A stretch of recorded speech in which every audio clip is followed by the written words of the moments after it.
Ako yung tipo ng babae.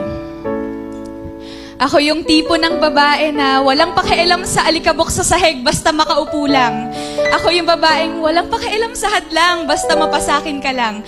Ako yung tipo ng babae na hindi sinusundan ng tingin o nililingon man lang, pero sige, ako na lang rin yung babae na okay lang na mangawit basta matitigan ka lang. Hindi ako yung pang-angas sa tropa, pero araw-araw ipagmamayabang kita. Hindi ako makinis, hindi ako maputi, hindi ako mahinhin, hindi ako ang lahat ng maaari mong gustuhin. Kaya nung nakawala ako sa gapos ng mundo, nung sabihin mo ang mga salitang iingatan kita, mahal ko, pinilit kong kumawala.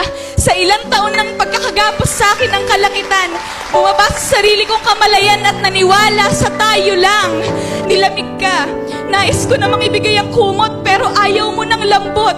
Kung gusto mo lang pala ng libangan at ng init sa katawan, bakit mo ba ako binulabog sa kapayapaang pinaglagyan, mga babaeng pinangakuan ng pagmamahal pero iiwan ding sugatan? Bakit? Ilang bataan na nga ba ang sumuko para sa walang katapusang mga pangako, pero dugo lang ang iniwan? Ako yung tipo ng babae na mabilis mahulog sa lalaki. Aaminin ko, ako rin yung tipo ng babae na mabilis mong makukuha. Pero hanggat hindi mo ko dinadala sa dambana, pangako, hindi mo to makukuha.